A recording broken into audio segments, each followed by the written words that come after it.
আসসালামু আলাইকুম। Career capsule YouTube channel ও Facebook পেজের পক্ষ থেকে আপনাদের সুস্বাগত। আজকে আমরা দুর্যোগ ব্যবস্থাপনা অধিদপ্তরের অফিস সহকারী কাম কম্পিউটার মুদ্রাক্ষরিক পদে একটি পরীক্ষা নিয়ে আলোচনা করব। আপনারা জানেন যে আগামী মাসে প্রথম সপ্তাহে দুর্যোগ ব্যবস্থাপনা অধিদপ্তর অফিস সহকারী কাম কম্পিউটার মুদ্রাক্ষরিক পদে পরীক্ষা আছে। মূলত সেই পরীক্ষার জন্যই মূলত আজকে এই ভিডিওটি করা।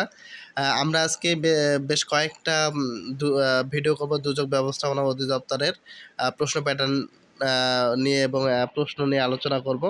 তো যাক, এখন আমরা দেখি ৫/৫/২০২৩ সালে একটি প্রশ্ন, যেখানে ৭০ মার্ক পূর্ণ মার্ক রাখা হয়, ১.৫ ঘন্টা ধরে পরীক্ষা হয়। মূলত দুর্যোগ ব্যবস্থাপনার সবগুলো প্রশ্নই ৭০ মার্কের হয়ে আছে এবং রিটেন পরীক্ষা এবং ১.৫ ঘন্টা ধরে পরীক্ষাগুলো হচ্ছে। তো বাকি ভিডিওগুলো সহজে দেখতে চান তাহলে আমাদের উপরে আই ট্যাব আছে, আই ট্যাবে ক্লিক করে দেখতে পারেন, অথবা আমাদের চ্যানেলে যে দুর্যোগ ব্যবস্থাপনা অধিদপ্তরের প্লেলিস্ট থেকেও দেখতে পারবেন। তো যাক, শুরু করা যাক। এখানে দেখা যাচ্ছে প্রথমে এক কথায় প্রকাশ চেয়ে প্রশ্ন করা আছে। বাঘের চামড়া কীর্তি, যার কোনো উপায় নেই, অনন্য উপায়, যার জ্যোতি বেশিক্ষণ স্থায়ী হয় না, ক্ষণপ্রভা, যে অনবরত রোদন করছে রুদ্ধমান, যে শুনে মনে রাখতে পারে শ্রুতিধর। এরপর সন্ধিবিচ্ছেদ থেকে কোশ্চেন করা আছে। আমি জাস্ট আপনাদের একটু দেখাই দিই, হ্যাঁ, তাহলে আপনি একটু দেখে নেবেন আর কি। আসলে একটা একটা করে পড়ে আসলে সম্ভব না, হ্যাঁ, ভিডিও অনেক বড় হয়ে যাবে। তো যাক, সন্ধিবিচ্ছেদ আছে, এরপরে শুধু বানান শুদ্ধি আছে।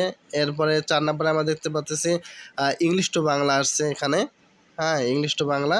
তো যাক, তাহলে বাংলা থেকে আমরা দেখলাম যে এখানে একতা প্রকাশ, সন্ধিবিচ্ছেদ, বানান শুদ্ধি, এরপরে অনুবাদ থেকে প্রশ্ন করা আছে। তো এর পাশাপাশি আপনারা আর কয়েকটা জিনিস পড়বেন, সেটা হচ্ছে বাগধারা পড়বেন, যেটা এখানে না দেওয়া নেই, বাগধারা দেওয়া নেই। এরপরে বাক্যশুদ্ধি পড়বেন, এরপর সমার্থক শব্দ, বিপরীত শব্দ, এই জিনিসগুলো একটু দেখে দেখে যাবেন। পাশাপাশি ব্যাকরণের পদ থেকে অনেক সময় কোশ্চেন হয়, একটু পদগুলো কী কী দেখে যাবেন। কাল থেকে প্রশ্ন হয়, কারক বিভক্তি থেকে প্রশ্ন হয়, সমাজ থেকে প্রশ্ন হয়, এই টপিকসগুলো একটু দেখে যাবেন কষ্ট করে। তো যাক, তা এরপরে অ্যাপ্রোপ্রিয়েট ফিলিং দ্য ব্লাঙ্কস করতে বলছে, অর্থাৎ প্রিপোজিশন থেকে প্রিপোজিশন একটু পড়ে যাবেন। এরপর বলছে রাইট ফ্রম ভার্ব থেকে কোশ্চেন করছে। ৭ নম্বরে ট্রান্সলেট করছে English to Bangla, Bangla to English. তাহলে বাংলায় আসছে বাংলা, ইংলিশ টু বাংলা, আর ইংরেজিতে আসছে বাংলা টু ইংলিশ করতে বলছে। ওকে, তারপরে মেক সেন্টেন্স ফলোইংস, আর আচ্ছা, এরপরে এখানে আছে তাহলে কি ইডম ফ্রেশ আছে। তাহলে ইংলিশ থেকে আপনারা পড়বেন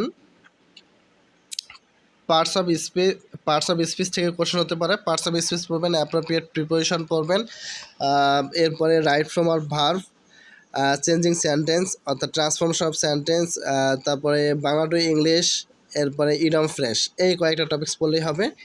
আর ম্যাথ থেকে দেখা যাচ্ছে ক্রয় বিক্রয় থেকে একটা অঙ্ক আসছে এখানে ৯ নম্বরে।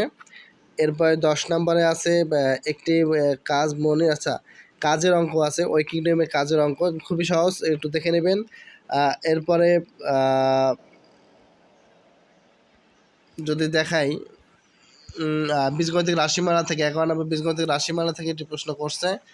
এরপরে সাধারণ জ্ঞান চলে, অর্থাৎ তাহলে আমরা ম্যাথ থেকে কী কী পড়বো? ম্যাথ থেকে আমাদের ঐকিক নিয়মের ম্যাথগুলো করব, কাজের অঙ্ক, তারপরে কি বলবো, শতকরা, এরপরে লাভ ক্ষতি, ক্রয় বিক্রয়, তারপরে পাশ ফেলের অঙ্ক, ট্রেনের অঙ্ক, বানরের অঙ্ক, এই অঙ্কগুলো করলে আমাদের জন্য ম্যাথ সহজ হয়ে যাবে। এরপরে বীজগণিত রাশিমালা থেকে যে কয়টা ম্যাথ আছে আর কি, ঠিক আছে, বর্গের ম্যাথগুলো আর ঘনের ম্যাথগুলো করলেই হবে। আর এক্সট্রা হিসাবে আমরা যেখানে জ্যামিতি থেকে কোনো কোশ্চেন করা হয় না, তবুও আমরা জ্যামিতির পাঠটুকু একটু পড়বো। জ্যামিতির মধ্যে বৃত্ত পড়বো, ত্রিভুজ পড়বো, রম্বস, আয়তকার, ঘনবস্তু, এইগুলো পড়লেই হয়ে যাবে। এরপর বাংলাদেশ বিষয়াবলী থেকে প্রশ্ন করা আছে। প্রথমে কি জাতীয় নির্বাচন নিয়ে প্রশ্ন করা আছে, বঙ্গবন্ধু থেকে প্রশ্ন করা আছে, দুর্যোগ ব্যবস্থাপনা থেকে অধিদপ্তর থেকে প্রশ্ন করা আছে, সংবিধান থেকে প্রশ্ন করা আছে, করোনা টিকা নিয়ে প্রশ্ন করা আছে, মোটামুটি আচ্ছা বরফ গলার নদী কার লেখা? আচ্ছা বাংলা সাহিত্য থেকে একটা কোশ্চেন করে ফেলছে। এরপর আইসিটি থেকে কোশ্চেন করা আছে। রূপপুর পারমাণবিক প্রকল্প নিয়ে প্রশ্ন করা আছে। তো মোটামুটি সাম্প্রতিক প্রশ্নগুলোই করা আছে। আমি যদি বলি একটু সংবিধান আপনারা পড়বেন, বাংলাদেশ বিষয়াবলী থেকে সংবিধান পড়বেন। এরপরে মুক্তিযুদ্ধ পড়তে হবে। এরপরে বিএনপি সরকারের উন্নয়ন প্রকল্প নিয়ে পড়তে হবে, যেমন তিস্তা ব্যারেজ পড়তে হবে। এরপরে বাজেট নিয়ে পড়তে হবে, অর্থনৈতিক সমীক্ষা পড়তে হবে। এগুলো পড়লে আপাতত চলবে আর কি। ওকে, ধন্যবাদ জানিয়ে শেষ করছি। দুর্যোগ ব্যবস্থাপনা অধিদপ্তরের অফিস সহকারী কাম কম্পিউটার মুদ্রাক্ষরিক পদের পরীক্ষার প্রশ্নপত্র। আপনাদের আগামী মাসের পরীক্ষা ভালো হোক এই কামনাই করি। কেজে ক্যাপসুল ইউটিউব চ্যানেল সঙ্গেই থাকবেন সবার আগে সব আপডেট পেতে। আসসালামু আলাইকুম।